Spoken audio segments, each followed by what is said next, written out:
All right, a very good morning, everyone, from the flight deck once again, the virtual flight deck. Welcome to another stream with Captain Nabs here, and my Pilot's Life series still flying a Pilot's Life, and still just trying to build up my career in the second iteration, if you will, since we had a new version of a Pilot's Life release, and we're doing it all over again with version 2. So welcome to my second coming in my Pilot's Life career here. And so once again, we are forced to start at the bottom, working for the regionals. Not particularly lucrative, not particularly glamorous, but nevertheless workhorses of the American airline industry here. And if I put myself up on stream, there I am. Hey everybody, good morning, welcome to the stream. Yeah, we are going to get back into it again here. Once again, we're doing the CRJ 900, as you can probably see there. It's placarded right there on the nose gear, and we are parked in New York's LaGuardia Airport. You can't really see the New York skyline too well from there, and many of you probably don't recognize this airport anymore, as it underwent a absolutely overwhelming transformation in the last, it's been a little while now. It's been probably about 3, 4, 5 years since the construction really started in earnest, but I'm happy to say that it is beginning to approach the end game. It's been quite a long time. Hasn't really touched the runways and taxiways, but the terminals have just been a disaster of, changed concourses, boarded up areas, temporary facilities of all kinds. It's beginning to reach the end. So another couple of years and it'll really be all done, but at least big parts of it are now finished, are now looking the way they are going to look when they are done. So yeah, but we are going to get going here on our flight today. And today, where are we going? We're going from New York's LaGuardia down to Norfolk, Virginia, KORF. It's a pretty short flight, typical regional flight, just very kind of short haul. But that's what we're doing today. It took me a little longer to get the stream started than I would have liked, and I apologize for that. Just a couple of things kind of, again, glitched out. Nothing terribly crazy, but every single Twitch login I had logged itself out the past week for some reason. So when I went to go and actually start this stream, I had to re-authenticate everything. I had to re-authenticate streaming software. I had to re-authenticate just even the web browser, just so I could review and edit the stream title and all this stuff. Like, it just everywhere I looked, I was like, why am I logged out of Twitch everywhere? So it was a little just annoying more than anything. It took me a little longer than I would have liked to get all this stuff going. And while I'm staring at this, before I have a chance to forget, one thing you got to do when you run the software is you got to make sure that FSU IPC is running. And I don't normally run it with the sim just because I don't have a lot of software that uses it per se. So I run it when I need it rather than always with the sim. But I probably should start running it always with the sim because there's certain things that do need it. All right. So that's what we're doing today. Just a quick review of a Pilot's Life here. One thing I will say, there's been a bunch of messages here. If I can go to my dashboard and even see them here. There's been quite a few things that have happened. I don't know if you've noticed this, but I have noticed this already just in the last hour or so of using this. It seems faster. And what you'll notice is there are a bunch of messages here. They did a server migration. So with the amount of traffic that was running on this system here, the number of users that were online simultaneously, they found that the servers were not handling it. And so what they did is they moved to some faster servers, and I've noticed that immediately. Things pop up so much faster than they used to. It used to be like a 5, 10, 20-second delay every button you clicked. Now, job market's probably an exception because there's a lot of information to populate there.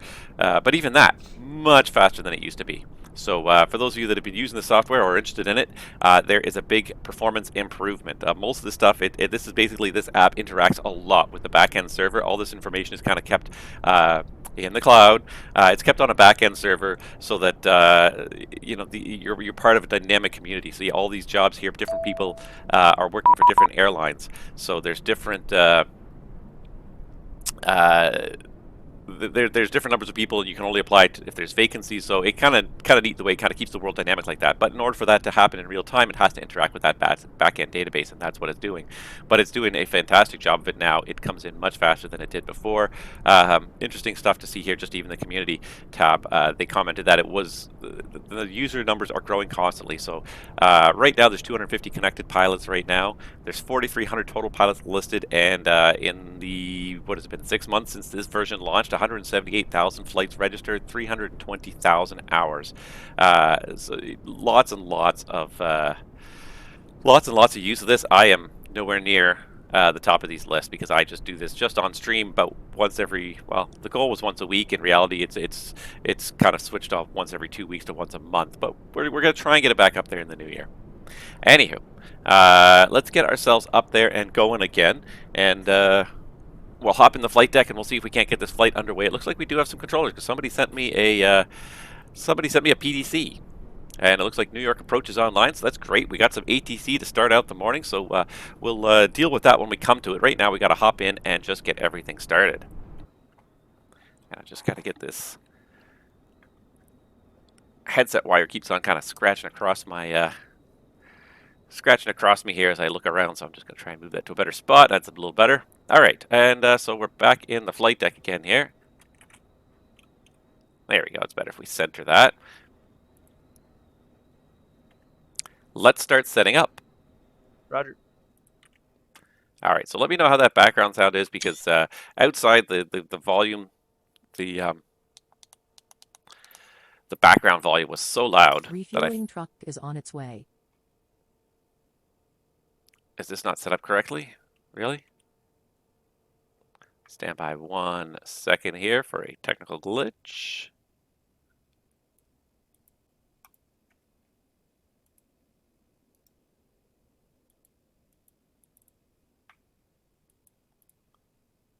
All right, I'm out for the walk around. There we go. He said he went out for the walk around, and that's better. It was set to my other headset device. And why did you move the jetway away? Oh my god.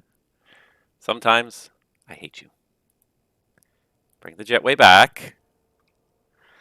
There needs to be some variables there. The various software needs to evaluate where the jet bridge is and whether it needs to be moved away or not, instead of just always clicking do the other. Because if I move it in place myself for whatever reason, then it doesn't work. Anywho, all right. The FO's kind of working away. He went out to go do the walk around, so we're going to do a safety check here. So circuit breakers. Check both sides. Closed. Nose wheel steering switch is off. Hydraulic pumps all off. Landing gear lever is down. Flight spoiler lever is retracted. Slat flap lever is 0. Radar. Gonna move it out of the way. Radar is off. ADG manual release is stowed. Emergency flap switch is normal. And battery master switch on. It looks like we do have ground power. Ground power is coming on, and with that, I'm going to put on the nav light there. AC electrics as required. IR assistant nav. That will definitely help with the navigation part of our flight. Emergency equipment check. So we would check for the fire extinguisher, the crash axe, breathing apparatus, oxygen masks, flashlights, escape ropes. I don't think we need escape ropes from this thing. Gear and safety pins on board, so you'd look in the closet or whatever stowage compartment. I honestly don't know where you keep it in the CRJ. Airplane documents will say are checked. Everything works today. Hydraulic pump 3A, we're going to leave it off for now, and FMS initialization complete. So we're going to hop out. We're going to do that FMS initialization. Again, let me know how that background audio is. It sounds to me like it's a little quiet, but outside it sounded really quite loud originally.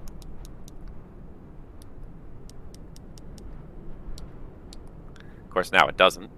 But when I first got in the airplane, it sounded really loud outside, or put on my headset, it sounded really loud, so I turned everything down, and now it might be too low. So let me know what you guys think. Otherwise, we're just going to keep this going here. So position in it, page 2.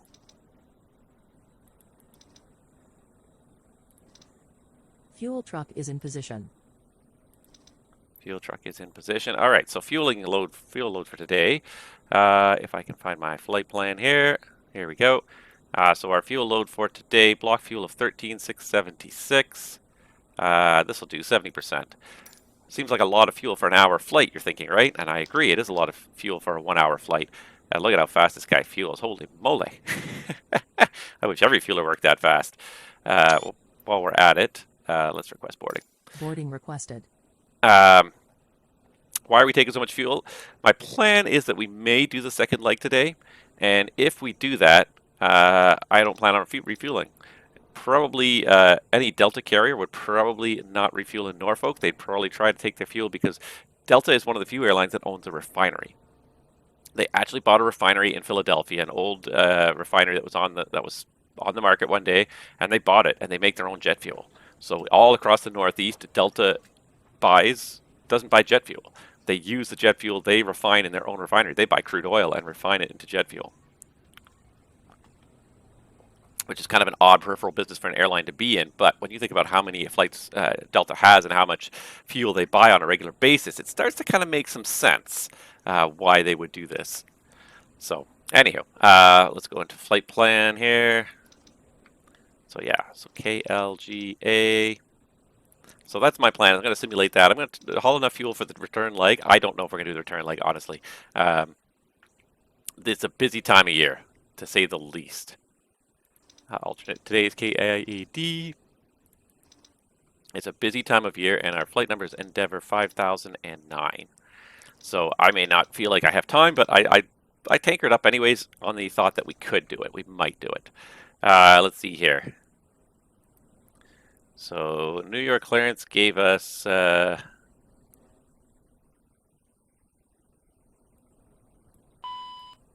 the security and safety check are all done.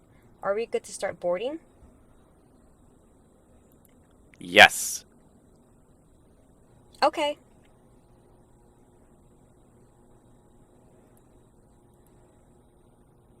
All right. Just having a look here at the ATIS. New York approach ATIS.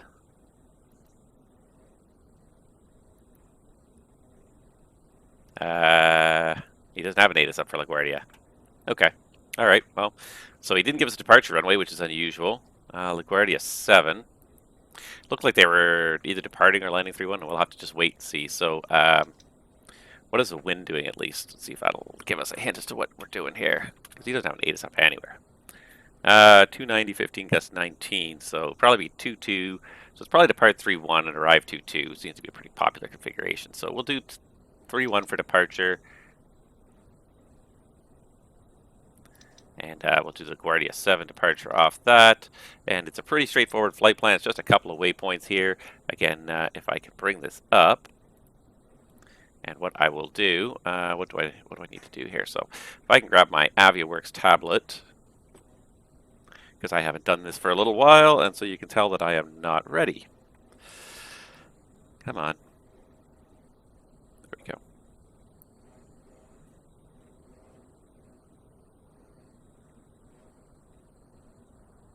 There's my AviaWorks tablet. So let's just shrink this down a little bit here. Get rid of that. Move this over enough that you guys can see what's going on down there. And we can do this. All right, so our routing today, pretty straightforward. It's direct to White. Spelt exactly how you think it's going to be spelt. Then it's Jet 209 to SBY. I don't know what SBY is. And then Victor 1 to CCV. Victor 1, CCV. And then from there it's directed to Norfolk. So we'll do an arrival into Norfolk. We're estimating runway 23. So I'll put in ILS 23. I'll do the CCV transition. That makes sense. And then it should be really straightforward to get in there. All right, Perfinit. And what we'll do is we'll start setting this up here from our flight planning here in a second. First of all, planned altitude today 36,000. Even an hour flight, the CRJ is planned at 36,000 feet. And then looks like we are fueled already, 13,800. So we're going to do something here because last time we made a mistake. So first thing we're going to do is we're going to init the fuel from the aircraft. So we're going to grab the fuel load from the aircraft, put it into our weight and balance system, and then we're going to adjust our weight and balance system based on our planned loading today, which is 82 packs. All right, 82 packs. So 78, 82. And I increase the aft cargo by the same number of clicks as the passengers just to sort of keep them in line. And then I can transfer that back to the simulator, copy the Perfinit data to the FMS, and I can also set all of the takeoff speeds with a flap 8 flap setting. And it did keep 13,800 as the fuel. So that's what I messed up last time. I didn't init the fuel, so the lower amount of fuel that I had when I transferred this information back to the airplane brought the fuel back down. So this time the fuel is staying where it should.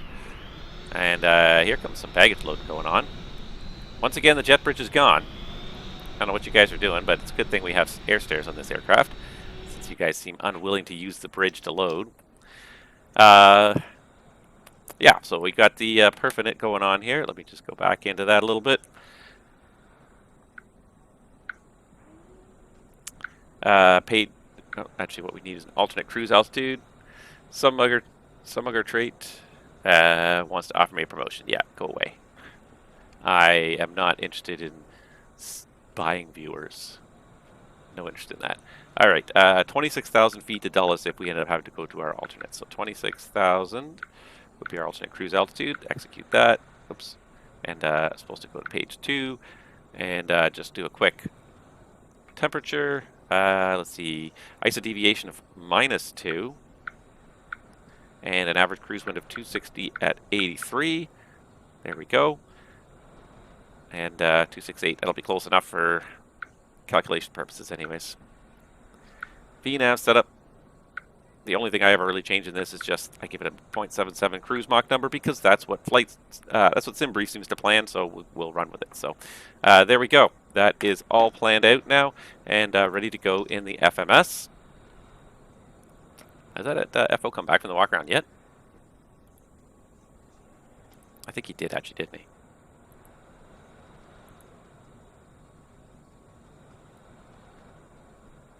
Alright, so let's just go through the panel. Let's make sure everything is done. Make sure we're happy with everything. Don't need any other lights. What we can start thinking about doing is starting the APU.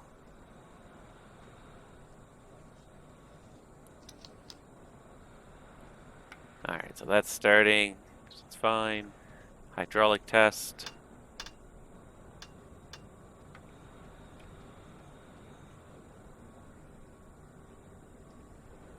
Wow. I'm searching for things on this panel again. I have not flown this plane except on stream for a while, so. Those are all there. We can put 3A on now. We can turn on the packs, turn on the recirculating fan. We don't need any anti-ice, but we will need to make sure the windshield heat is on.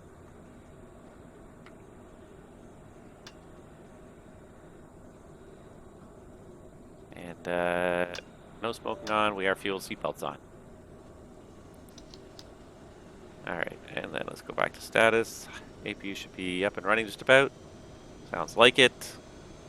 Nose wheel steering's off. It's the altimeter here in New York. We're looking at 2 degrees and 2990. Fortunately, that's a very small adjustment. 2990. Alright, we are in FMS mode. Test the cockpit voice recorder. And while that, I'm pushing the toga button here as well. Alright, flight recorder's passed. Toga button good. Yeah, so passing 3-1 for departure. So let's go ahead and set, I think it's 315, but we'll pull up the charts here right now, I guess. Have a quick look.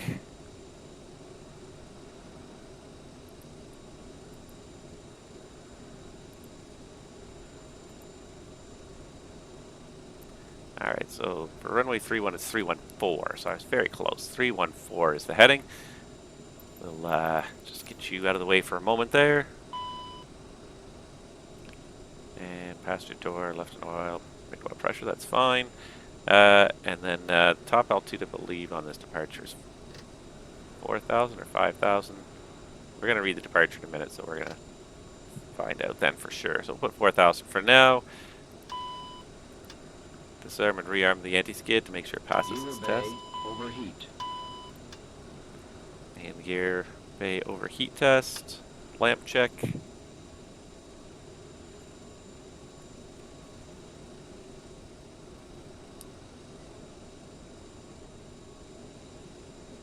Oh, pardon me. I was not expecting that. Alright, parking brake is on right now, so the disconnects are in place. Thrust reversers are disarmed, spoilers are off, the thrust levers are at shut off, and flaps are at 0.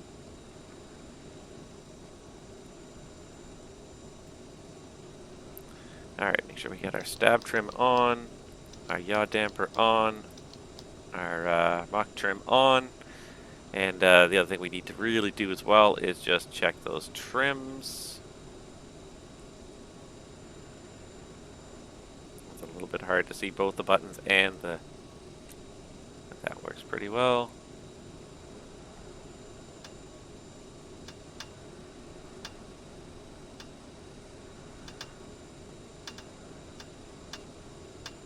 There we go. Alright, and I believe that's good, so originating check. Stand by.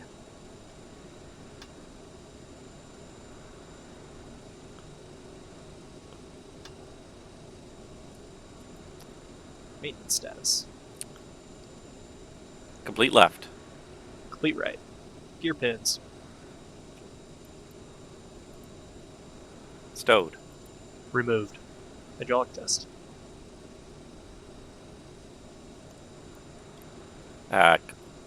Complete. Clocks. 1435 set left. 1, 4, 3, 5. Set right. Originating check complete. Are you ready for a departure briefing? Are you ready for a takeoff briefing? On board today. As you locate your assigned seats, please place your smaller items under the seat in front of you to provide more Are you ready room for the departure larger brief? items in our overhead Go ahead. compartments.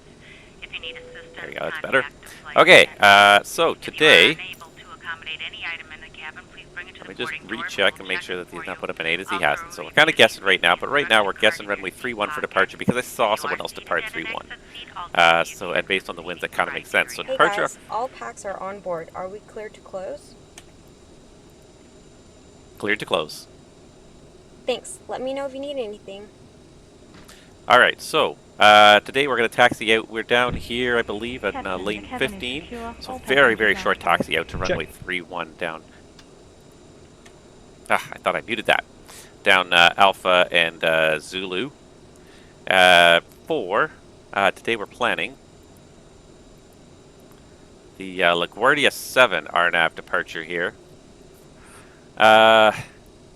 This is plate 10-3 Charlie, the 31st of December of 2020. The speed restriction does not apply to us, and I don't believe any of these restrictions apply to us. DME required for 1-3, that's fine. So for runway 31, I can't see it for some reason. Annoying as that is. There we go. That'll do. Climb on heading 314 or as assigned by ATC and maintain 5,000. So it is 5,000, so let's make sure we've got 5,000 feet set.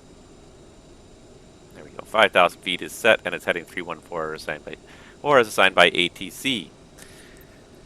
That's the chart's terrain. It's a... Manhattan is off to the west, so we get basically a 3,000 foot MSA to the west of the airport, kind of the direction we're heading, so make sure we climb to 3,000 feet before we do any turns, especially in the event of an engine failure. Weather looks like a beautiful day here, and actually let me just check this, because it does often likes to default to, no, now it's defaulting to live weather, but for a while there it was defaulting to clear skies. It was bugging me. That last sim update changed all sorts of default settings again. It's like, why are you messing with default settings that we've already tuned the way we like it? Every time there's a sim update, I have to go and tweak everything in the sim. All the pilot assistance options get turned back on every time there's a bloody sim update. I don't want those assistance options. I don't need auto rudder. I don't need unlimited fuel. I want these things to run out. I want a realistic experience. Stop changing them. Anywho, that's neither here nor there, part of the departure briefing. Operational, no MELs, no TAMs. Let's have a quick look and just see if there's any pertinent no TAMs today for the departure out of New York. Now I could use that table of contents. Take me down to no TAMs, please. Let's see here. Lima, Delta, Echo. A lot of faded and not standard signs. SIDS. Nothing that I see highlighting runway 31, which is good.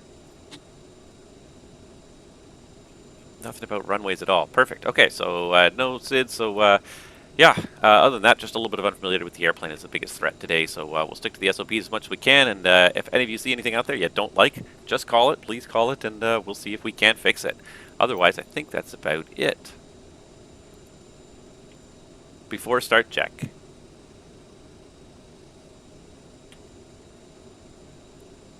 Are we missing a checklist here? Hold on. Because it seems to want to do the engine start check, but I swear there's one more checklist here.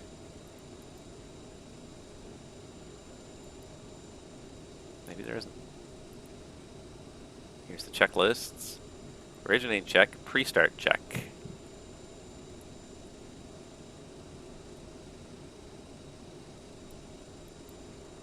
And then there's engine start check. APU.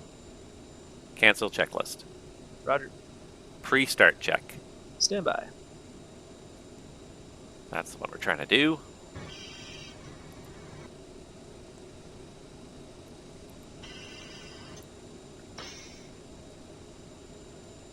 Fuel quantity. Released with 13 tons on board. 13760 pounds. Confirmed. Cabin signs. On. Pressurization.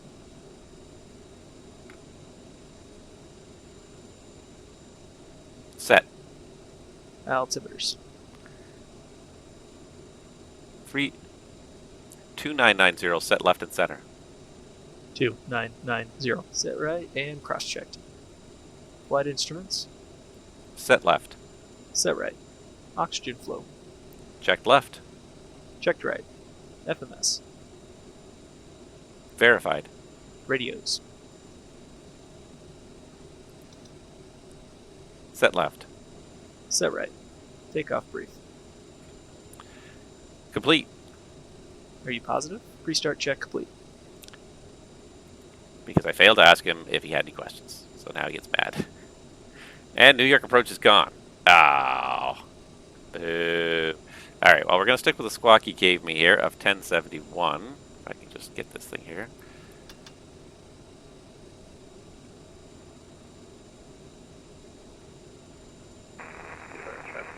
I guess we're sticking to yeah, we'll do the relative.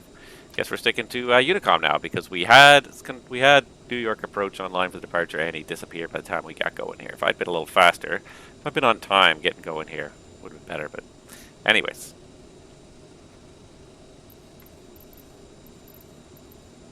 boarding's completed. Prepare for pushback and departure. This thing is tracking correct. You've got a let's just look here. It knows that server's okay, flight sim's connected, stage pre-flight. Yeah, it seems to think we're tracking. And I said you guys were good to close the door. Captain, we're ready for pushback.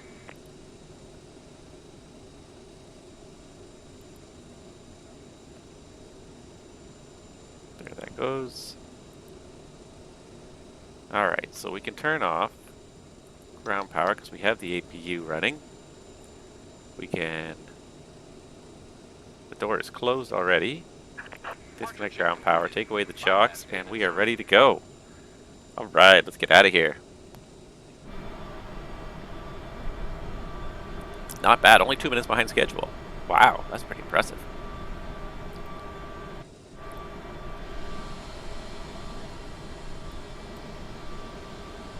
I love how even they right-size the tugs for different types of aircraft. Like, getting one of those giant, super tugs would not be appropriate for CRJ. A little tiny push tractor with the tow bar is so much more appropriate.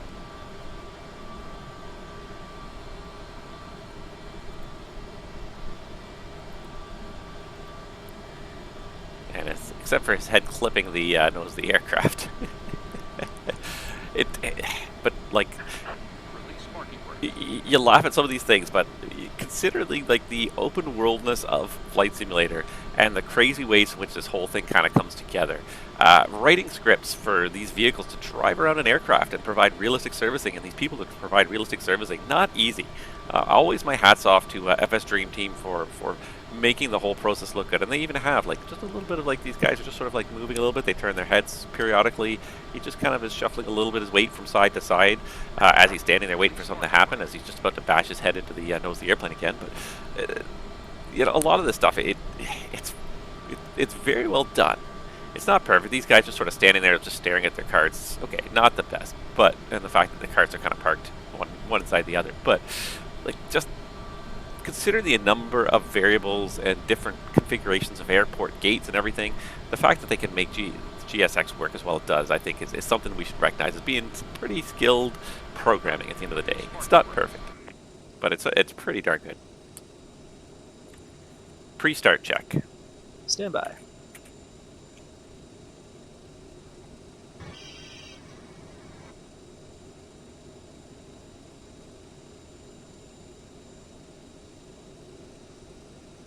Fuel quantity.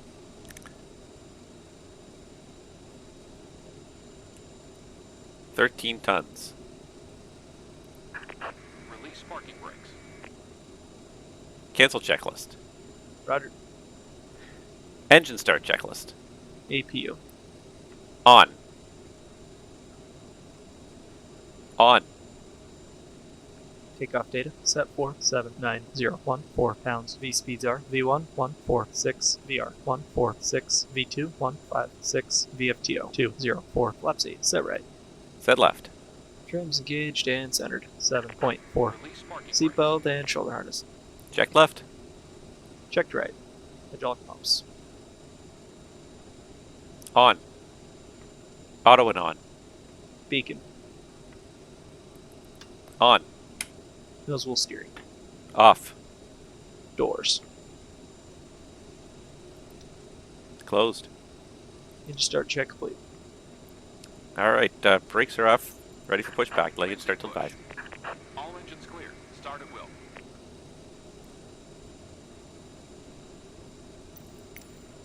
Maybe it's me, but the settings, the audio of GSX seems really quiet. So I might just turn this audio up a little bit if I have a chance here.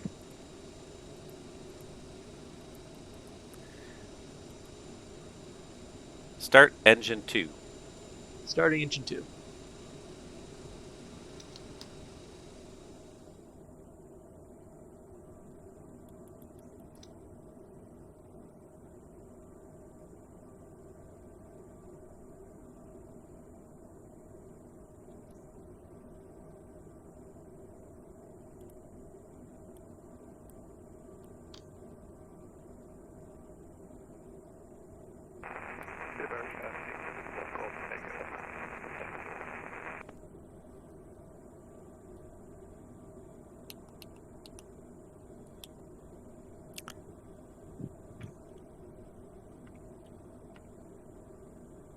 Do we not put the fuel pumps on? Why is it not in the checklist?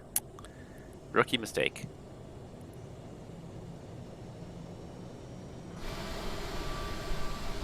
Rookie mistake. Why is it not in the checklist? I don't know. Alright, anywhere there is fine. You can Set stop parking anytime. brakes. Thank you. Cockpit to ground. Brakes We are have set. a good Confirm the pins are engine moved. start. You can disconnect. They're very much operating at that minimal level of safety right now. I was thinking about this, like, Engine 2 start complete. start engine 1. Starting engine 1. I was thinking about this the other day. There's varying levels of safety when you are in training at an airline, or at a lot of jobs, but especially in an airline where it's such a safety critical job. And the first one is safety. The second one, I believe, is effectiveness. The third one's efficiency. And by safety, you mean you can do the minimum. You can get through it all. It's not pretty. You do it safely, though.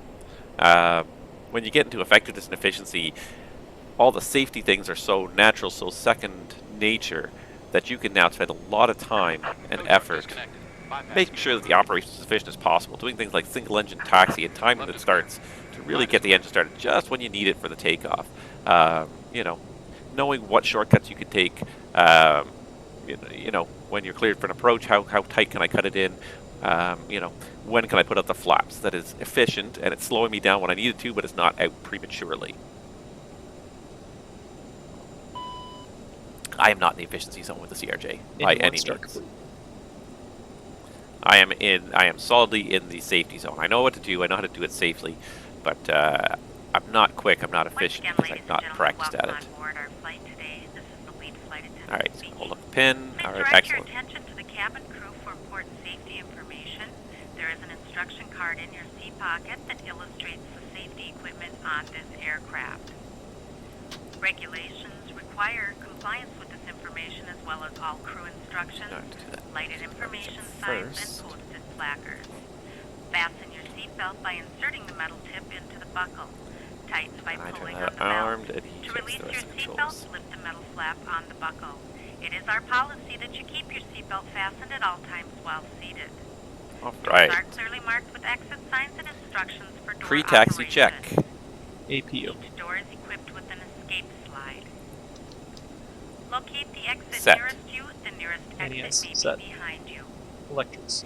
In an emergency, lights will illuminate the aisle. The cabin is pressurized. If there is a loss of cabin pressure, a panel will open and oxygen mask Checked. will appear. Remain Nose will seated steer. with your seatbelt fastened and pull Armed. the mask toward you to start Flaps. the flow of Flaps oxygen. 8. Set. Oxygen will Flaps be 8 flowing confirmed. from the mask even though the bag Flight may not controls. inflate. Cover your Check nose left. and mouth with the mask. Checked Place right. the Pre-taxi elastic check band blue. around your head and tighten by pulling on the ends. Okay, there goes Secure the your own APUs for mask the last before 10%. We can assisting shut the others. power off. Your seat And there bottom we go. cushion may be used as a flotation device. Pull up and remove the cushion. Upon exiting the aircraft, place your arms around the cushion and hold on to the straps located on the back.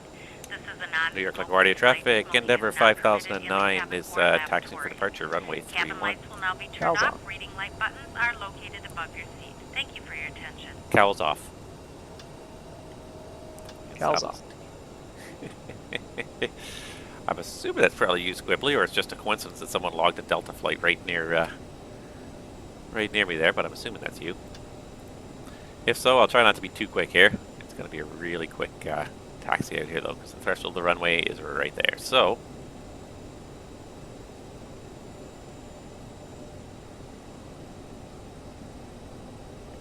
clear left. Clear right.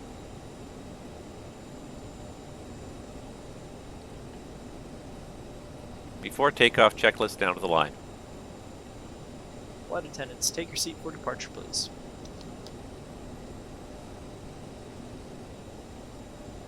I went this way just to make it just a tiny bit longer to taxi. Cabin has been notified. Crossflow manual. Thrust reversers armed. Takeoff data set for runway 31. RNAV first fix identified. 5,000 feet pre-selected. Set. Fuel, bin fuel confirmed. Takeoff. LaGuardia traffic Delta 1702. Pushback and start. Ah! Maybe that isn't you, Squibbly, but that's funny. Checked. Checked. For takeoff, check to the line complete. Sometimes the sim does some funny things. That tilts just a little over the top there. It was funny because it looked so normal going the other way, turn around, come back the other way, you're like, what? It's not quite right.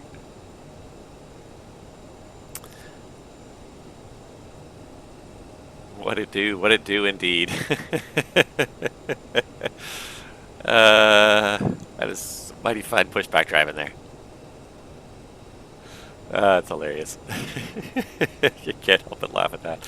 You just gotta laugh when you see these little things. I mean, I'm always aiming for an air of realism, and then you just gotta laugh when things go a little bit sideways like that. Because it will do that.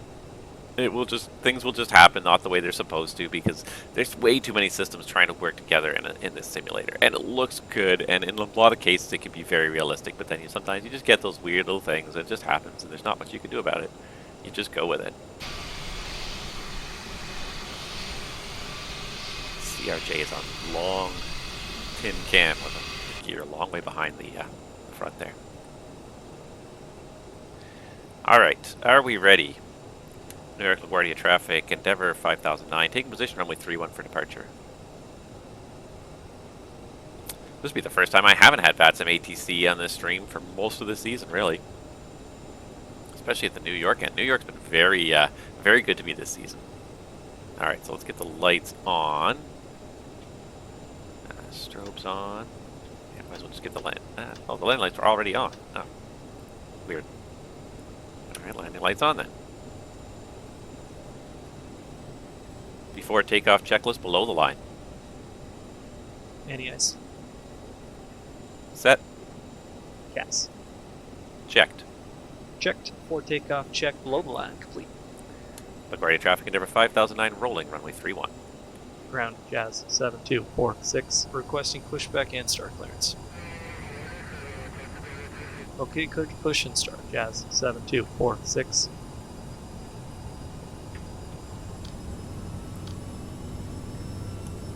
Runway heading check. Check. Set thrust. Press.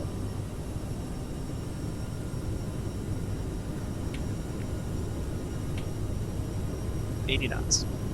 Roger.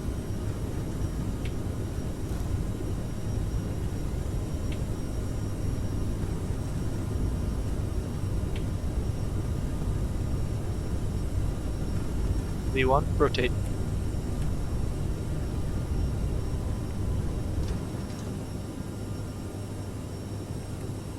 Positive rate. Gear up. Gear up.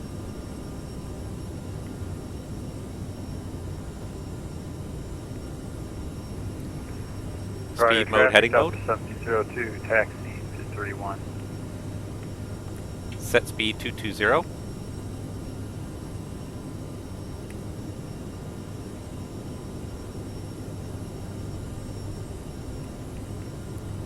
Climb sequence.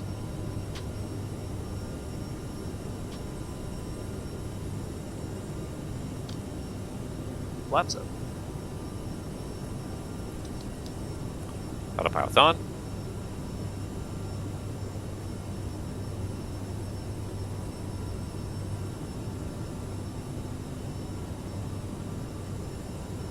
Set altitude 16,000. Set altitude 16,000.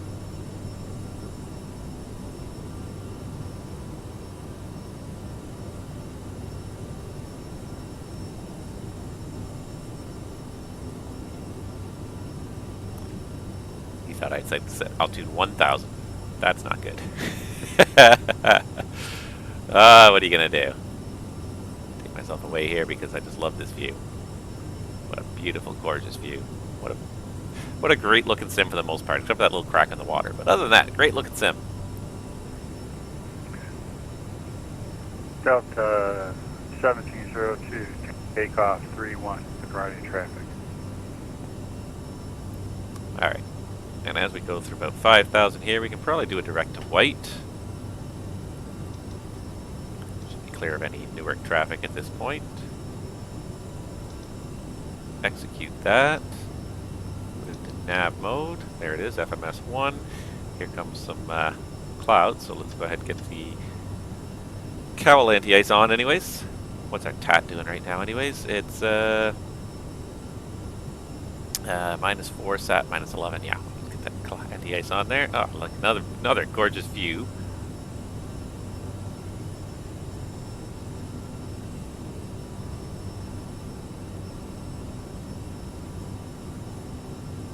There's Newark down there, but another gorgeous view of New York. Oh, this is beautiful. Oh, I just love flying in New York. There's something about this city. It's so captivating. So busy, so dense, so much going on there. Always fun to kind of watch. Alright. Set speed 250. United 2233 has located runway 22 right in your traffic. Alright. Should focus on what we're doing here. After takeoff checklist. Valves on.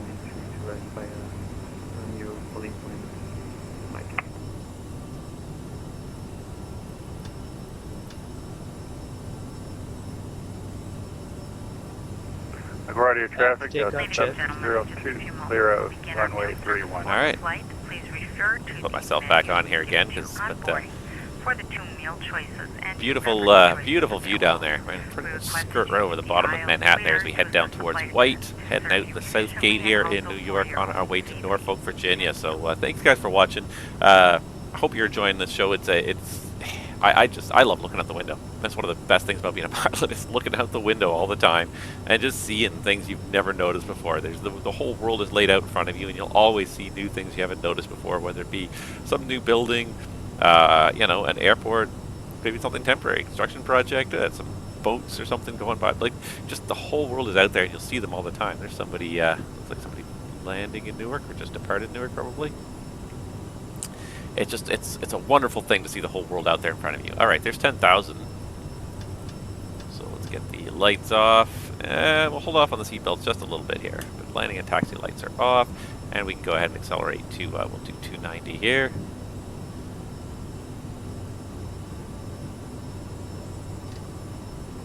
And on our way, and just, yeah, you can't help but just love looking out the window. So it's one of the reasons why I love Microsoft Flight Simulator so much versus P3D. P3D was always great because it had good airplanes, and the scenery was not bad for the generation. But now looking back at P3D versus what can be done with modern computing power, and you can't quite capture the feeling of flying with that kind of flat texture class based terrain. It just doesn't work. You just can't beat the real world. I mean, you can see things like, there's the old Idlewild field over there. I don't know if you can see it, but right there, just sort of on the edge of New York there. That used to be New York's International Airport before JFK existed. Back when only, 3,000 or 4,000 feet of runway was all you needed for the biggest airplanes of the day. But and it's still perfectly visible there. It's kind of, I don't even know what they really use it for anymore. It's just sort of an abandoned piece of property. You don't think of too many abandoned properties in New York, like space is at such a premium, you wouldn't think anyone would want to waste it, but they've never really rebuilt it into anything else. The runways are still clearly in evidence down there, even though the airport has not been used for decades and decades, probably the better part of a century at this point. Anyways. It's a pretty quick flight down to Norfolk, Virginia today. Let's just see. I'm not sure if the Prague page really gives me much accuracy on this. We should probably set the higher altitude as well. Set flight level 360. There he goes. Instant set. Alright, I think we're coming out the top here now. We'll give it another minute or so. We can get the seatbelts off and let the people wander around, do what they want to do in this very small tin can, because there's not really much you can do in a tin can this small. But lots of calls on Unicom today, certainly. There's no shortage of people flying around the New York area today. Pity we don't have our controllers. Oh, well, what can you do? And then Norfolk, I believe, is in Washington Center, I believe. Yeah, it's right smack dab in the middle of Washington. No Washington online yet, but we'll keep our fingers crossed. It could happen still. Washington's one that's kind of hit or miss. They do a good job when they're there, but they're not there as often as, say, the New Yorks and the Bostons of the world. But still, we'll take whatever we can get when we can get it. Yeah, so the one thing I wanted to just sort of go through a little bit before we got to Norfolk, because I never really got a chance to tackle it last time. I sort of mentioned it briefly last stream, but the last stream, it went so quickly, and we had the ATC going, and they were getting us down and everything. There's transition, so set standard. And standard is set and cross-checked. There's so little time in the last one, I never really got a chance to talk about it. And so the one thing that I did want to kind of really just show off, because I think it's fantastic, is the evolution of Navigraph, the Navigraph charts app now. So it hasn't really evolved in the sim. The in-game panel in the sim has not yet been updated, but it will be. As far as I can understand it, all the platforms will eventually reach this level, but right now a lot of them have not. The mobile platform, for any small screens, for large screens, tablets and such, the mobile platform is pretty well done. But for smaller screens, they haven't really figured out a way to get all the information they want on the screen, and it's not yet on the in-sim panel. But if I bring over my web browser here so you guys can see it, and let's see here, let's load our flight. So let's unload this flight, and you can see just by looking at it that is different. And I can import flight from SimBrief. The only thing I don't like is that when I do this, I tend to... There we go. There's a little button at the bottom that you sometimes have to click that doesn't work as well. But you can see it's different. It definitely looks different. It's no longer just like a tiled paper chart. So in the past, the charts were just... Navigraph charts was basically like the paper chart, but just loaded dynamically. You could zoom in and out, but it was basically the paper chart. Now it's a very dynamic environment. It's a fully, a vector graphic environment. So everything is drawn on there. You can see here's our SID procedure. So our SID procedure took us from LaGuardia to White. It wasn't really much of a procedure, but that's where the transition was. This is our en route filed portion in purple here. You can even see it labeling the jetways, and even as you zoom in and out, the text maintains as the same legible size. It's not, it's all vector art now. It's no longer just tiled graphics. going down to CCV, and CCV is our transition into our approach. If we had a star, it would show the whole star in green, but because there's no real approach, that's why it's dashed. It's just saying, well, we don't know what we're doing. It's just direct from the last waypoint of the flight plan to the destination airport. But everything is very dynamic. You could even grab this if you wanted to, and you can move it. So you could even snap in a waypoint if you wanted to. It'd be a little weird, but you could do it. All the airspace is here, tons and tons of layers of information. How do we get rid of some of this information here? And even the fact that it's VFR. So right now I'm looking at the VFR chart. If I want to look at the IFR load chart, which would be more appropriate, there's the IFR load chart. You'll notice that all the roads and highways have disappeared, but if I put it back on VFR, we dig right in, get in close. Highways, railways, all that sort of stuff is on here. You can really use this for VFR navigation now, whereas before it was mostly more tuned towards IFR. There's the high-level IFR. The airways are a little farther apart. You can pick what you want to see on your map, so you can remove everything if you want. Just have just your flight plan, maybe some airports. Maybe you don't even want to have airports, just navaids. So now I've just got, there we go, just do that. Navaids, airways, and I could even choose to turn off the airways and just have the navaids. Turn off the waypoints, and now all I've got is VORs, holds, all sorts of stuff. MSAs, everything. It's so dynamic. The zoom levels, very well done. And you can even see over here on the left side where it talks about your flight. It's got even more information. Let's just for a second, just make sure everything is still the way it should be. Yeah, make sure, because I'm kind of not focusing on the flight, but I really like what they've done here. Even on the left side, you can change your mode from IFR to VFR to just sort of. And it'll give you lengths and bearings for your unconnected segments that aren't airways and whatnot.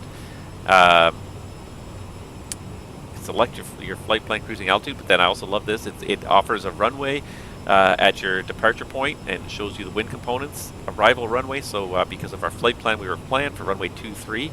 That'll be a 4-knot crosswind, but a 5-knot tailwind. When we do that, we can change that. Do you want to change a different runway? Do you want to take runway 05 instead and have the 5-knot headwind? Sure. Add that to the route instead. So now our arrival runway is going to be 05 instead. You can see the different SIDs that are available. There's the only SIDs that are available for Norfolk. They come in from the southwest and the west. Nothing from the northeast. So nothing really relevant to us. For New York, for LaGuardia, you can see the SIDs. New York's a bad example just because of the way they're very kind of dynamic. Vector SIDs, they're not your traditional kind of RNAV SIDs. So all sorts of information here, and even our alternate that we filed in our flight plan. So this is all loaded from SimBrief and then interpreted for this. So now that I've selected runway 05, it's going to automatically offer me the approach on, should automatically offer me the approach on 05. I thought it did. Maybe not.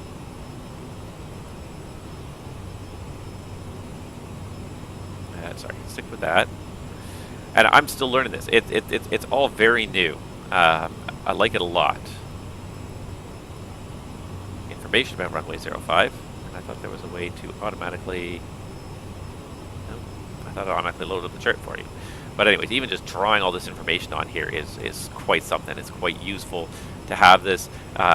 And of course, you've got your moving map here, so it's connected to the sim. You can remove that if you like. You can have the track up if you want. So there's our track. We're tracking down the east coast of Canada, the U.S. there. Sorry. Center it on yourself. I forget what all these buttons even do, but hey, there's not really a whole lot of kind of like guidance to it. But it's such an intuitive interface. You don't need a whole lot of guidance. I just love the fact that it's no longer tiled, that is now it's completely vector driven. So really nice color coding, very easy to change your SID and your star in here. You can see everything across the top here. It's a very well done update. So this is going to come into the sim as well eventually. It's taken some time, but it is going to come in the sim eventually. So let's do this. Let's just let's pin that ILS 05. I can probably get rid of this.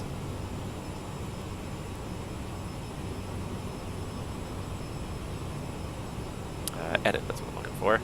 Remove that. I wouldn't remove it.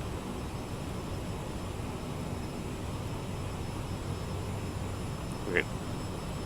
Probably because it's on sync with current flight. That's why. Going to keep that origin anyways. There we go. So that's the ILS-05. And again, let's have a quick look at that wind in, how are we doing here? Through 31.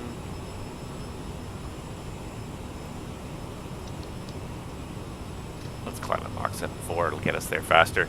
So let's just have a quick look at the weather in Norfolk. Although SimBrief Navigraph already gave us a good heads up there. 10 miles and clear, 30 inches. There is no wind. Huh, the wind is missing. 1451. So that's weird. There's no wind. Time. Visibility. Sky condition. No wind. Anyways, a 4-knot tailwind is not too bad. Where did Navigraph get its information from, I wonder? Because that's a little odd, but not totally unusual. Anyways. Well, I think we're going to plan on that straight-in arrival anyways. So let's have a quick look. Actually, I just want to see the runway length as well. So I kind of had a gander at what was going on there, but let's have a gander at that runway length as well.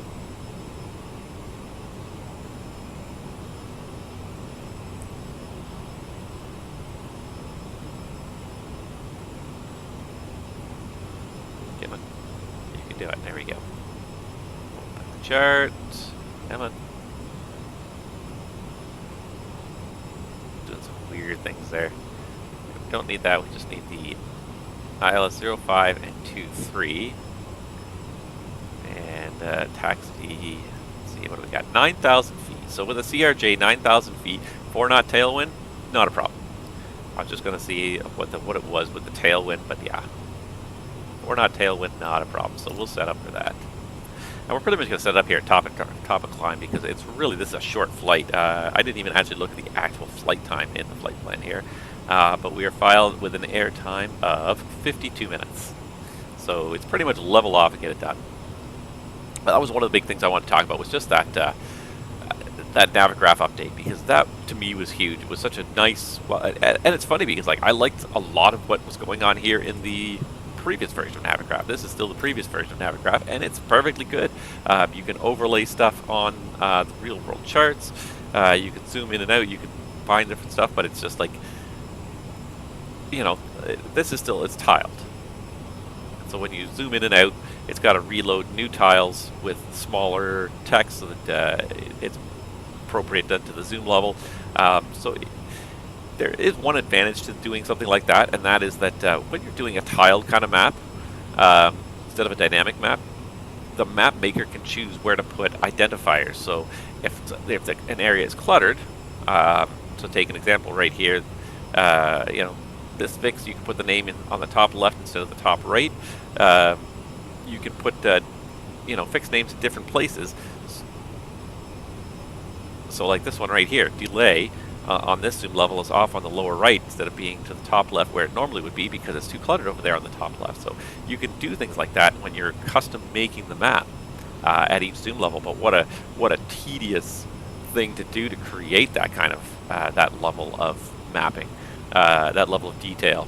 So you know, Jeppesen, of course, being the world, you know, one of the world leading providers of aeronautical charts, they have the capacity to do this. They have the capacity to spend a lot of money on this.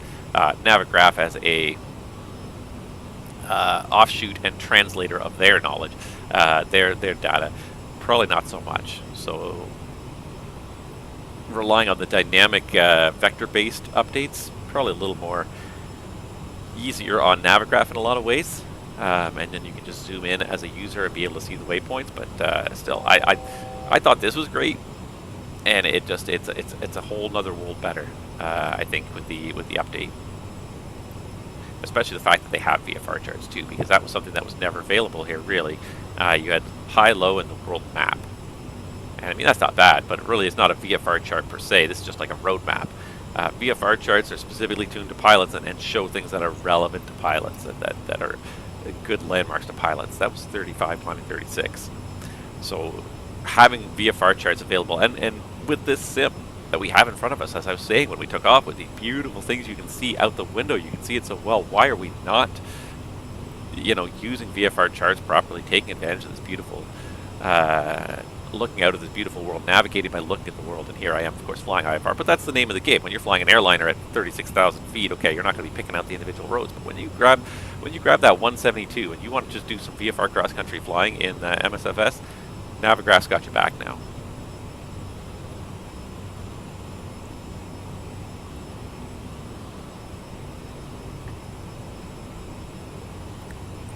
All right, there's alt capture.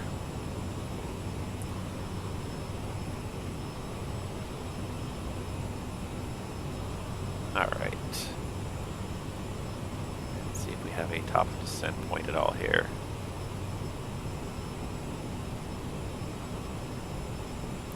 Yeah, top of descent is in 40 miles. Why did we even come up to 36,000 feet, honest to God? Set up for the arrival already, and that's why I had to talk about the Navigraph charts in the climb, because it's just so quick. But this is regional flying sometimes. Some of these legs are short. I did some legs the other day that were anything but short. I did 2 pretty much 4-hour legs the other day. Those are long, but it's funny how quickly the time can go by in an airplane still. There's alts. All right, so let's set up for that arrival. So we got nothing really in the way of constraints. There's no star. It's really just setting up for an ILS here. So yeah, we're going to take that straight in ILS runway 23. I don't see any winds. From what what Navigraph had estimated, it was pretty quiet. So let me just do this as well. Let's see if I can.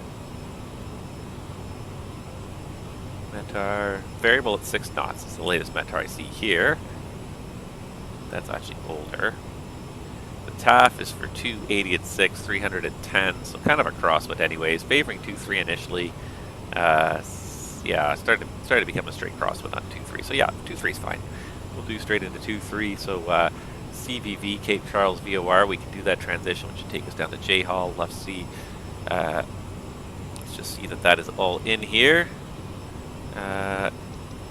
So after CCV, J Hall, Luff C, yeah, runway 23, that's good. The localizer is 109.1, 227 inbound course. So let's get 109.1 tuned up.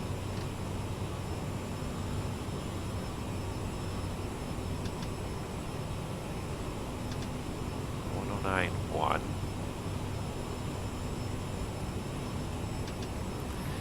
Alright, 109.1's tuned up, 227 the inbound course, and 226 the ILSDA. So we're about to make... Oh, we did make the turn already. Okay, good. So we can do this.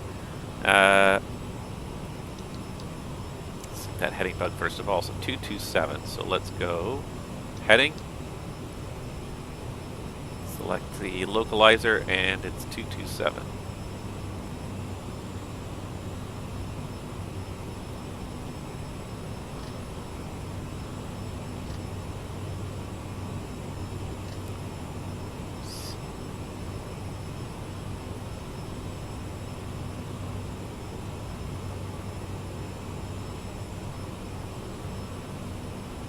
Trying to do this in such a way that I have the knob in view too.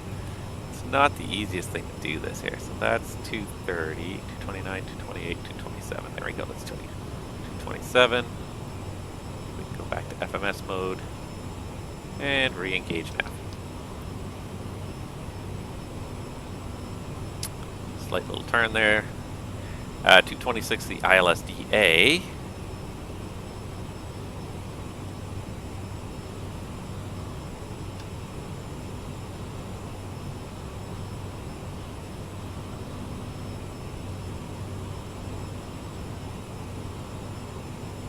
Means the field elevation is about 30 feet. What did we set on the landing elevation? 60 feet. Now it's at 20 feet. All right. And then after the missed approach, 1430 Kaylee. Yeah, that looks good. All right. Are you ready for the approach briefing?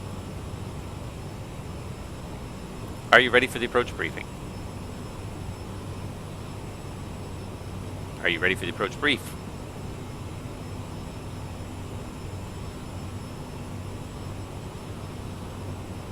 Are you ready for the approach brief? He hears it, but he doesn't want to acknowledge it for some reason. Cancel last command. Cancel checklist. Cancel checklist. Are you ready for the approach brief? I don't know what he's doing.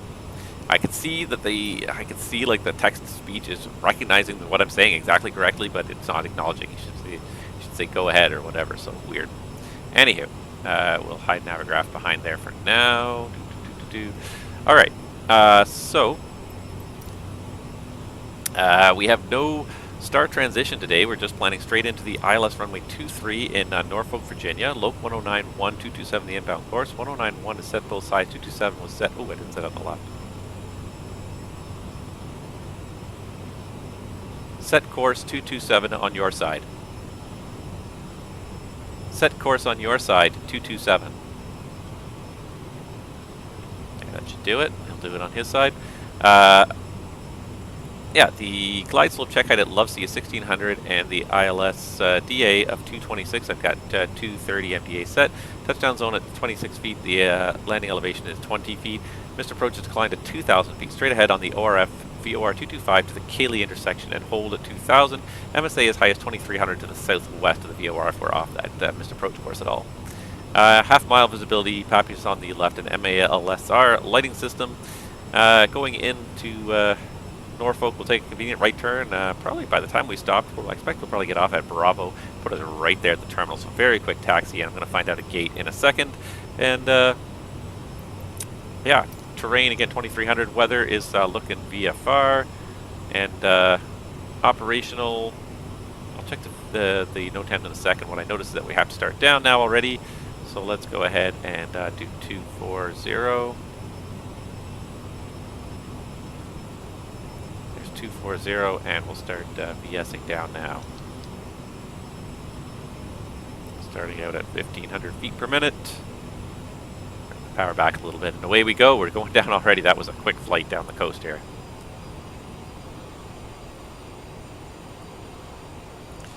Alright, so just first things first, let me just check for a gate for our arrival here. So let me just see if there is an Endeavour 5009 from LaGuardia to Norfolk.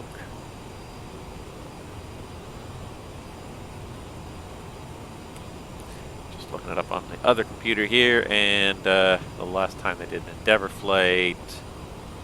Oh, there's an Endeavour. It's not the right flight number, but it is scheduled to leave in 7 minutes. So we'll just steal from this one. Bravo 19, the gate for arrivals. So Bravo 19. So concourse B 19, north side. So coming off Bravo right about here. Second last gate, Bravo 19. All right, that's good. That's good. And then the other thing was NOTAMs. Have a quick look over here for NOTAMs, anything to affect our arrival in Norfolk today. And because I don't go to Norfolk very often, I'm going to read these a little more carefully. Terminal apron, work in progress. Construction center lane lighted, barricaded. Apron center line marked as standard. Foxtrot closed. Charlie between Bravo and terminal apron, work in progress. Adjacent to gates, Bravo 28 lighted, barricaded. So there's construction around, not blocking anything. Be careful of it. Autopilot, radio altimeter unreliable, auto land, HUD to touchdown, enhanced vision systems, touchdown, heliops required, radio altimeter data, not authorized except for approved alternate means of compliance. ORF runway 32, and lights US, no use for SID today. Approach procedures, RNAV 23, no. ILS 23, circling, okay, we don't circle. Alright. And some airlines have just taken that approach, we just don't circle, ever. That's just the approach some airlines take, and I think that's a good thing, really. There's so much inherent risk in circling. Alright, so it looks like we need to maintain an average rate of descent of close to 2,500 feet to get down there in time. So let's go 2,500, see where that puts the arc here. And why am I seeing... is there a discon after FATOM? That should be going straight to CCV, so I don't know why it's not showing it there. Looks like there's a little discon, but as we get a little closer, we'll keep an eye on it and see what happens.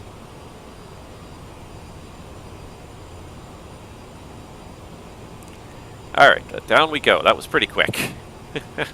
That was quick as far as flights go, but that's what you get sometimes. You get these quick flights from place to place in the regional world.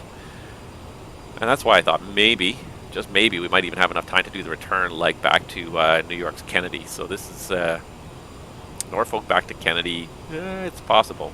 I'm looking for some support in the chat there if you guys want to do this, if you think we're up for it today. I noticed, Quibbly, you're not available today. I noticed you never responded anyways to the stream schedule, so it's a bit of a pity not to see you here. Same Nuclear Jet, I didn't see any response from either of you two guys, so bit of a pity, but and you know what, that reminds me that I never did open the Discord this morning at all. And I usually try to, but got distracted by my Twitch issues that I never did open it up, so maybe you guys have just sent a message here. Today it looks like we're flying on our own. I thought that Delta was you for a minute, Squibbly, but I guess it was just someone else who just happened to spawn at the right time.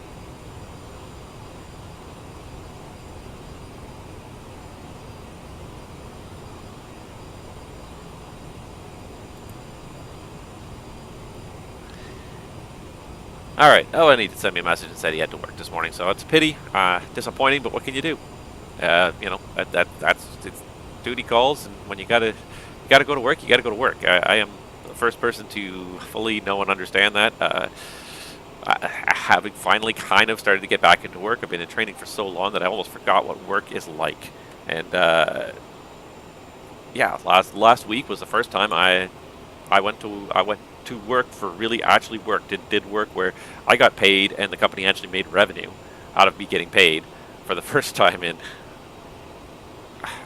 3 months at least. Well, first time I've ever made any revenue for this company, but yeah, I've just been in training for so long. It feels almost weird to get back into that whole work environment. Actually, while I'm thinking about it here.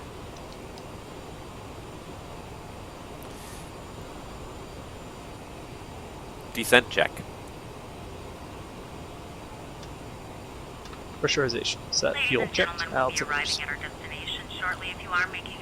2992 inches set. 2992 set left.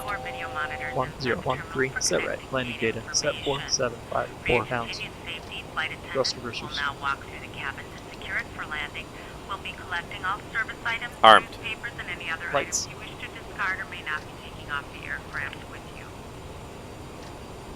Also in preparation for landing, please turn off all electronic Set. devices, Seatbelt don't set. use devices, and then all other carry-on items. On. Please use caution Seatbelt to and shoulder open harness. overhead bins as items may have shifted during our flight. Please stow your tray table to Set return left. your seats to their upright position. Checked left. And check the security Checked of right. your seatbelt. We Torch will be briefing. landing shortly. Thank Complete. You sure about that? Descent check complete. Oh, hell yeah, I'm sure, even if you weren't listening. I did it. Yeah, it's kind of nice to get back into the saddle and actually fly the airplane. The real airplane. It was a little nerve-wracking at first. More than a little nerve-wracking at first. It's a big, big airplane. But I found it easier to fly, at least certainly the hand flying, the hand flying skills, easier than the sim. And this is probably true, and I think most airline pilots will probably acknowledge this, that flying the airplane is almost always easier than flying the sim. The sim is it always lacks a certain amount of visual cue, even though you have this giant wraparound screen in front of you. At the end of the day, there's limits to it. If you lean forward to about this point here, you can see the top and the bottom of the screen. There's a bottom down here, there's a top up here, and you're always painfully aware that you're in the sim. You do your best to go through all the procedures, go through all the motions, learn everything, but you're always painfully aware that you're in the sim. And now, mind you, a lot of the sims nowadays are getting a new level of graphical updates that actually put MSFS to shame in a lot of perspectives. The resolution of the textures they're using around the airports in these sims, I was just kind of admiring them. Phenomenal, like 8K textures everywhere, and it runs just smooth as butter because, of course, they have whole banks of computers. Like you take one airline simulator and you look in the computer room behind it, and there is a whole rack or two racks of servers for each simulator. You know, one pretty much for each display unit, one running the flight model, one running the avionics, the systems, like just so many systems working together so many computers working together, it kind of blows the mind a little bit. I realized that it backed out to 1500 here, so we're going back down to 2500. Yeah, and it's funny because then the in-between spaces in the new graphical models, they're still very much the P3D level kind of vegetation classes and whatnot, but they're not very detailed. There's definitely not satellite imagery once you get away from the airports. They put a lot of effort around the airports because the airliners are not going to be flying low levels away from the airports. So they put a lot of effort to make sure the highways and the roads and the buildings around the airport look really good and are very accurate, and then you get away from the airport and there's not much out there. It's a trade-off, and I think it's a very reasonable trade-off given the purpose of the training simulators, which is to train people to fly the airliners, and the only place you're going to see the ground graphics a lot are near the airports. Most of the time you're going to be flying in cloud anyways. I find it hilarious that they spend millions of dollars, literally millions of dollars, upgrading these simulators to have absolutely phenomenal visuals, and then 90% of the time when you're looking out the window it's nothing but white gray. It's just clouds. You're just in the clouds all the time. You're not above the clouds. You're not below the clouds. You're in the clouds 95% of the time. You can't see what's happening outside. Millions of dollars spent on rendering visuals, and it's all white. All right. Norfolk altimeter, 30 inches exactly. So let's do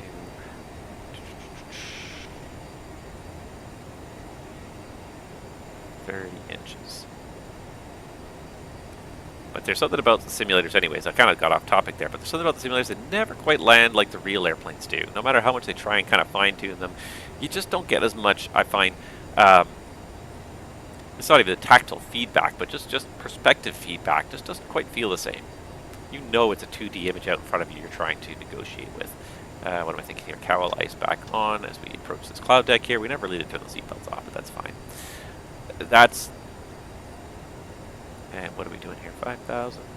Yeah, we can definitely back off that.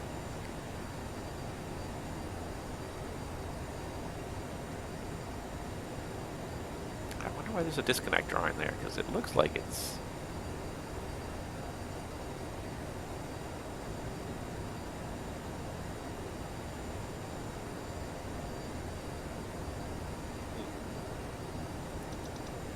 I'm going to try and put in another CCV right here.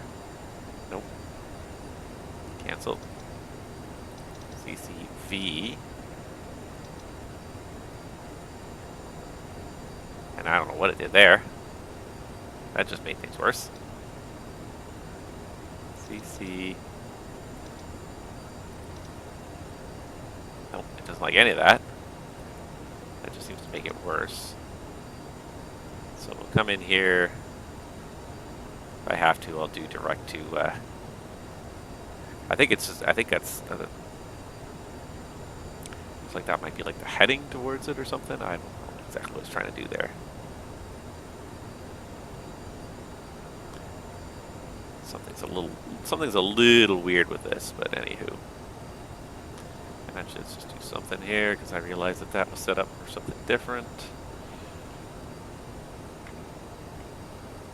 If I do MFD data, and if I can, no, not MFD data, MFD menu, and turn on low nav aids, will that draw CCV for me?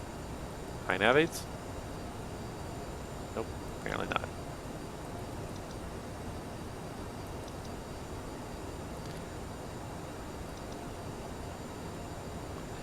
Alright, anywho, we've got to start slowing down here.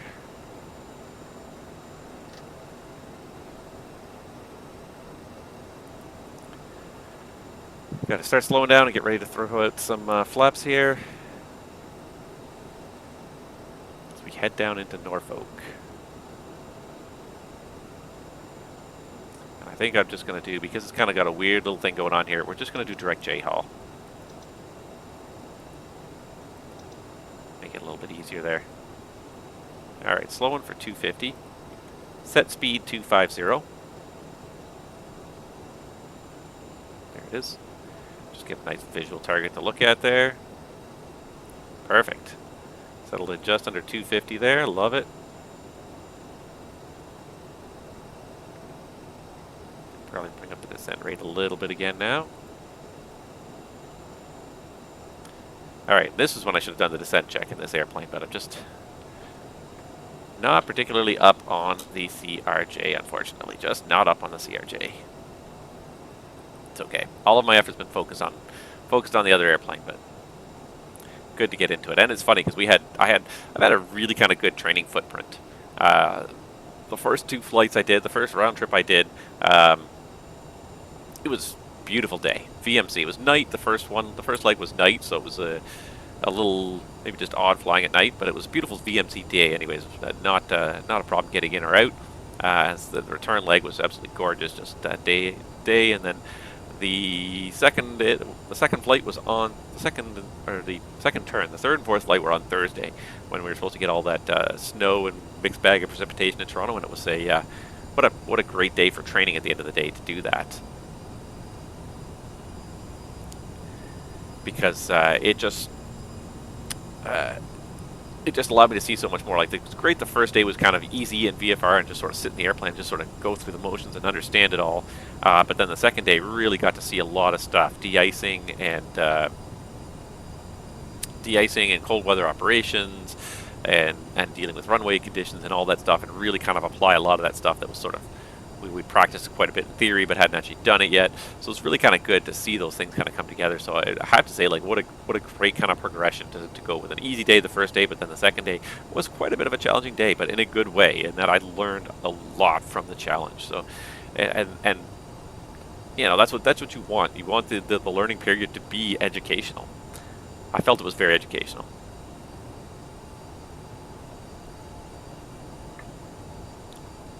Definitely very educational. I learned a lot because it was just, there was a lot to learn that day. Alright, so, what's the temperature outside now? It's 0 degrees TAT, -9 SAT, but it looks like we've left all the clouds behind us. So we can go ahead and cowl ice off there.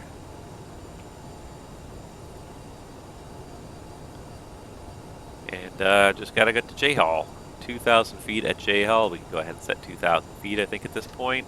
I can see we're out over the, what is it? The Chesapeake Bay, I believe it's called. So it's basically all sea level here.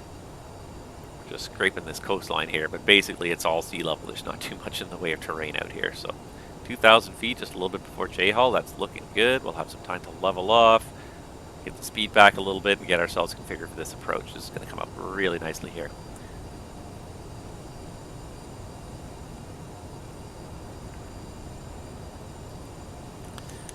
Norfolk traffic, Endeavour 5009, 30 miles north of the field, setting up for straight-in ILS runway 23.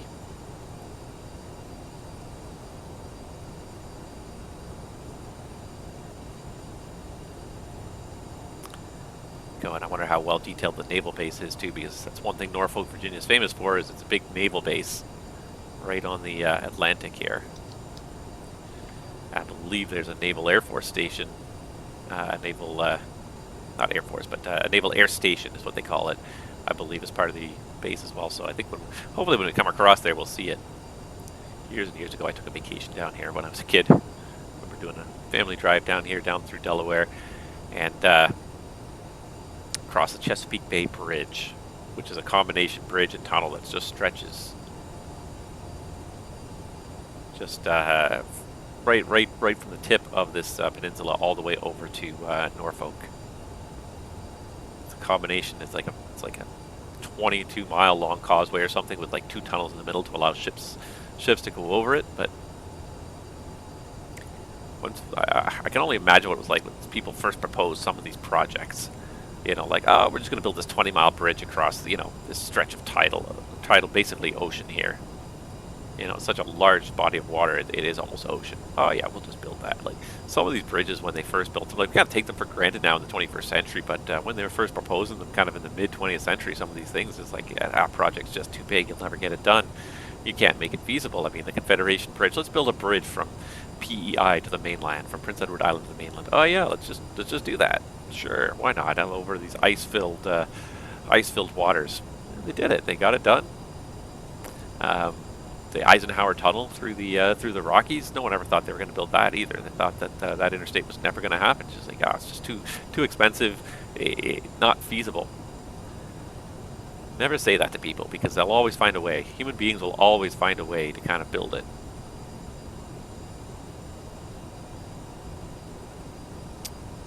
So I don't know how well the Chesapeake Bay Bridge is modeled in here at all, but I think it is a little bit. So the highway continues right down here to the end, and then it looks like it does a little bit anyway. So the bridge, I believe, goes all the way to these two islands, and then there's two pairs of islands, and those two pairs of islands are where the tunnels start and end. So it's kind of a causeway bridge that goes all the way here, goes under the water the first one, back above the water to the second one, and goes under again. So there's two kind of tunnels. I don't know if the bridge is really modeled at all in the data here, because we're going to see it. And we're coming up to J-Hall pretty quickly, so we should actually probably focus more on what we're doing here instead of sightseeing. Stop looking out the window. Let's get some stuff done here. Alright, so let's go ahead and switch to heading mode. Let's get that localizer up there. Let's arm approach mode. So we've got Loc 1, Alt, and Glide Slope all armed. And we're going to level off 2500. That'll get the speed back. We're definitely below the glide slope. Oh, look, there it is. It is modeled. We just had to get close enough to see it, but there it is. Just these two incredibly long bridges. Like, who even like proposed this, and who said, yeah, let's do that. Let's just build an incredibly long bridge. We take it for granted now, but some of these things are pretty impressive feats of engineering.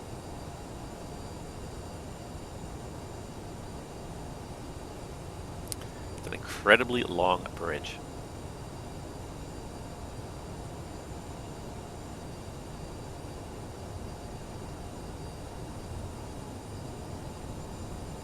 It knows we're on approach, right? Yeah, it does. It does.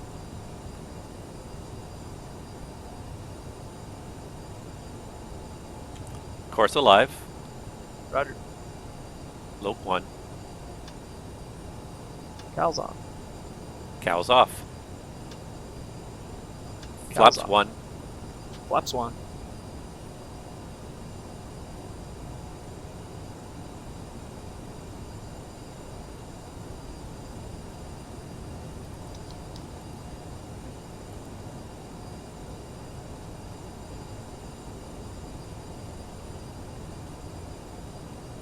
Flaps 8.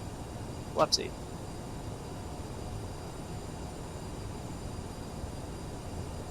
I think I see the airport out there. Just kind of on the end of this bay there, I think. They have this little inlet there.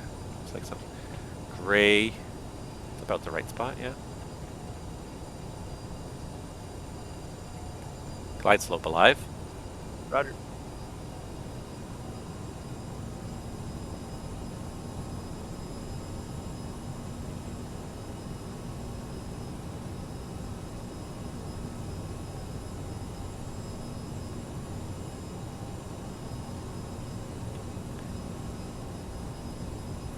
Pretty sure that over there is like central Norfolk, and somewhere in there is the naval base in one of those kind of harbory areas.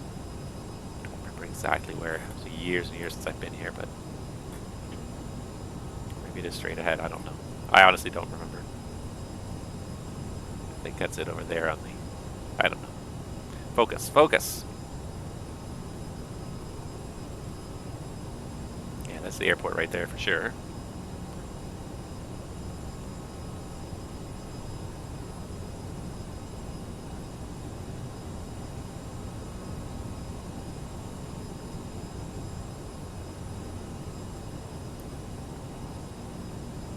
Glide slope.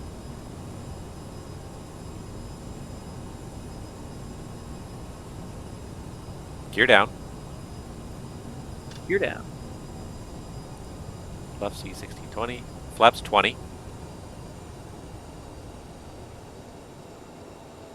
Flaps 30.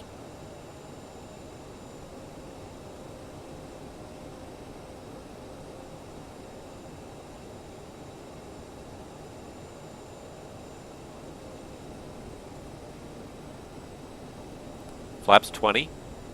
Flaps 20.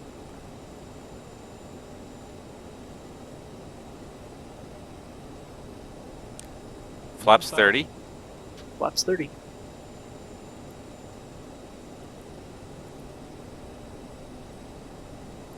Flaps 45.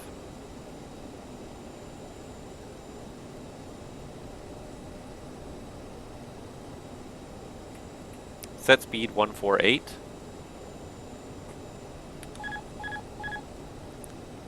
Flaps 45. Flaps 45. Landing check. 4 landing check complete. Landing gear. Down 3 green. Spoiler 0. Flaps 45. 4 landing check complete. 500.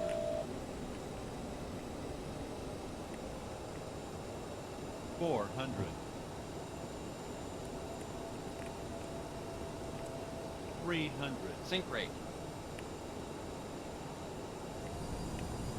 Minimum 200. Sink rate.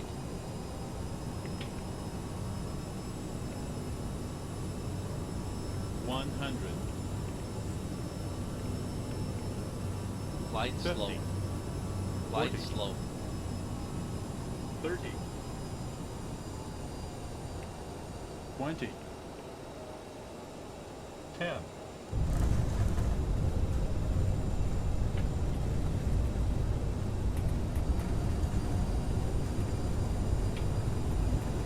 90 knots.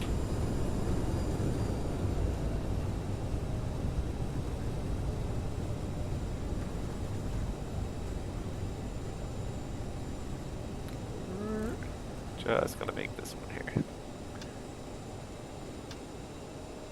Alright, cowls and wings are coming on. Anti-ice off. After landing check.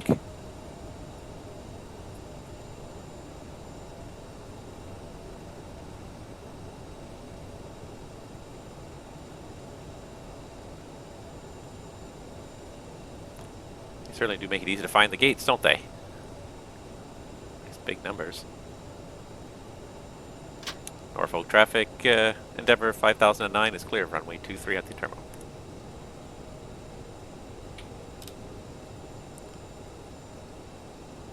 Did I not put those back on? Oh my god. I'm being a really bad, being a really bad pilot here today. What the heck? Too much chatting, not enough focus. Alright, so Bravo 19 should be around the north side of this concourse here.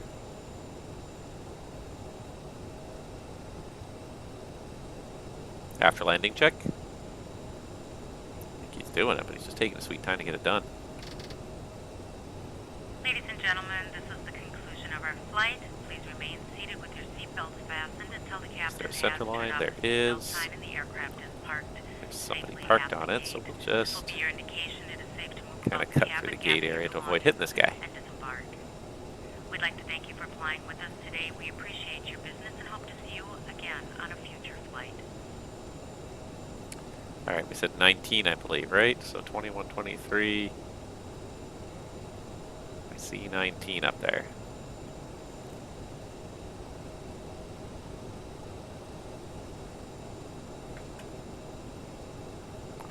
Alright, and what I didn't do is I tell GSX to be there waiting for me.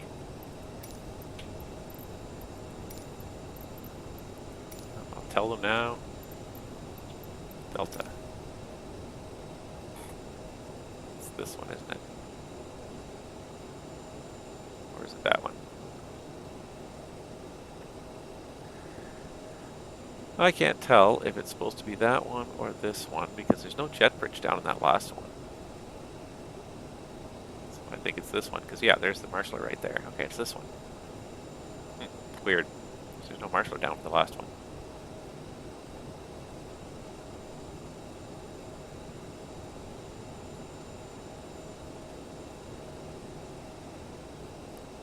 Did we start the APU yet?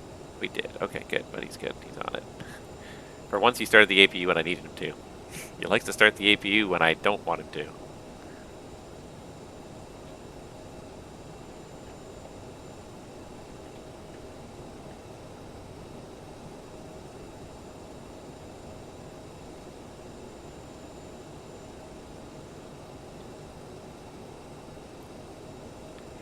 Oh, this is definitely the thing I missed the most about GSX is marshalling.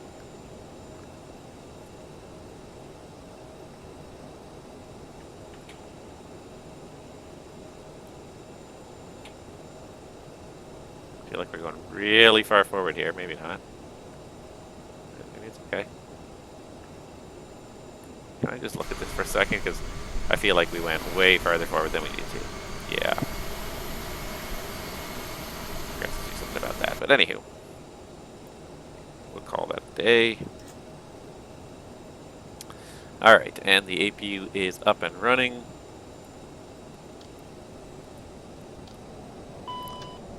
And there we go. Remember to submit my flight. I will. Just give me a moment to get through all the rest of this.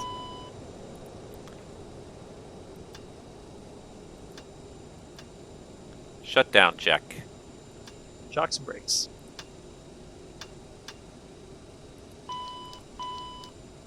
On and in. In and on. Seatbelt sign. Off. Anti-ice.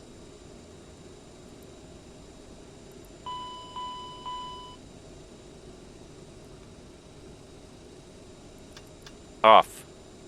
Packs. On. Set. Fuel pumps. Off. Hydraulic pump 3A. Off. Beacon. Off. Nose wheel steering.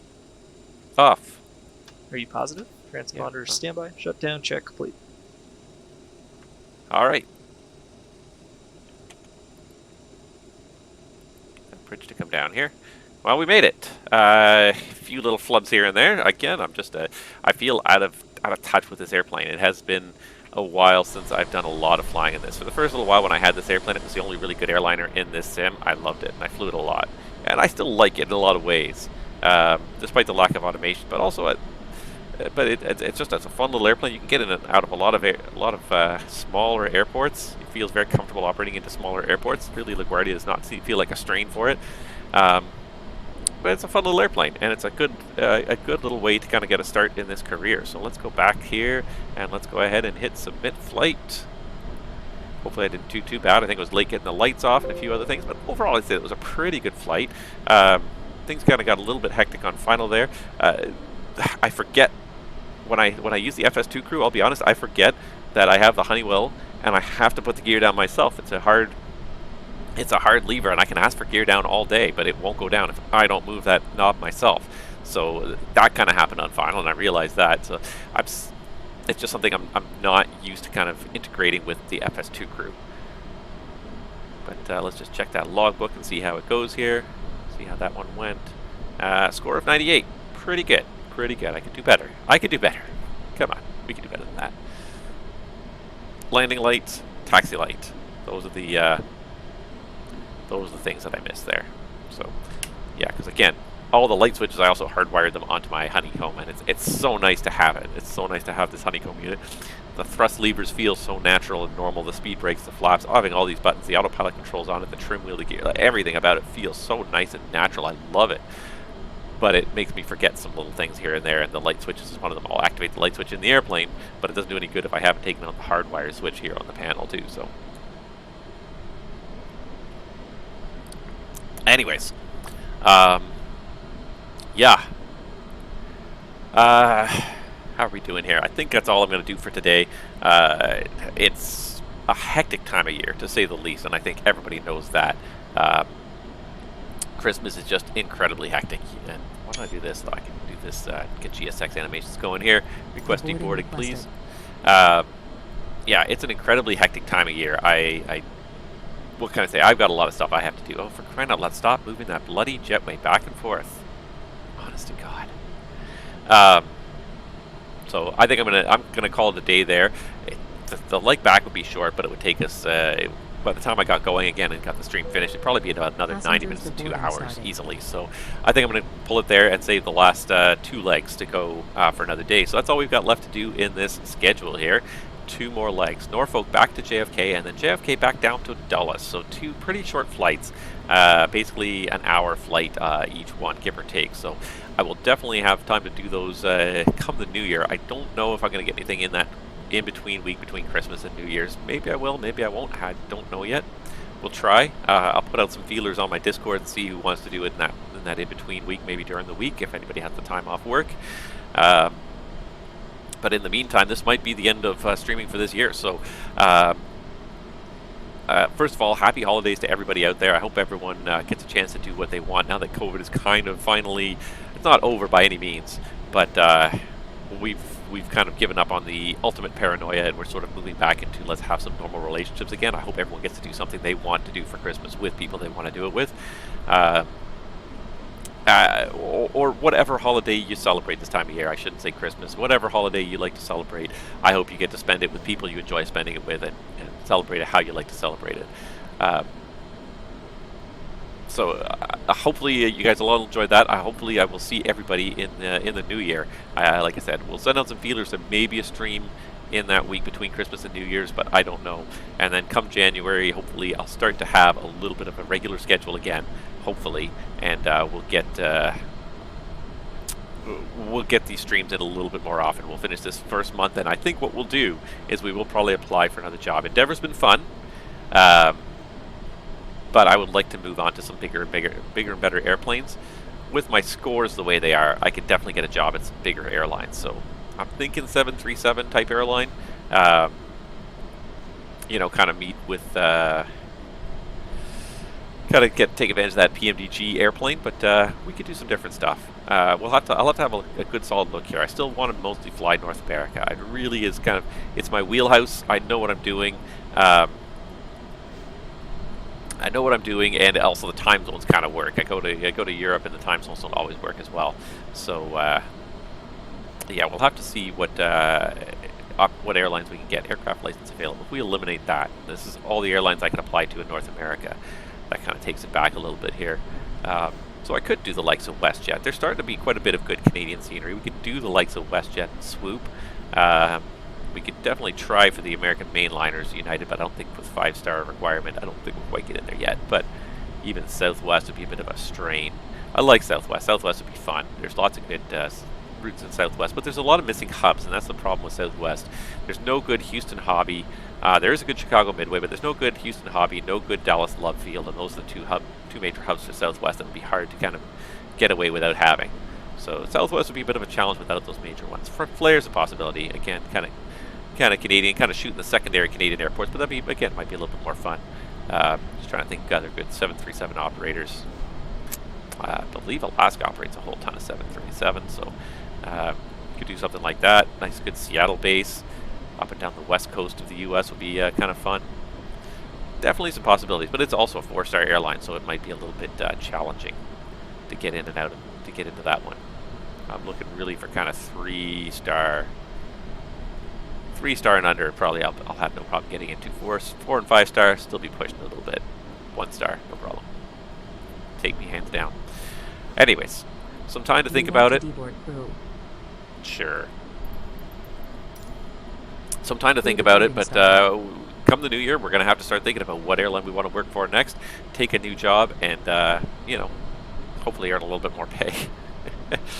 But it really is about the mission. It's about getting it done, trying to get it done as professionally as possible. Like is what I'm aiming for, anyways. I haven't always succeeded all that well because I also like to chat and kind of talk about the industry and flight simulation as well at the same time. But yeah, anyways, it's probably enough blabbering on from me, guys. Thank you so much for watching. I hope everybody has a great rest of your weekend.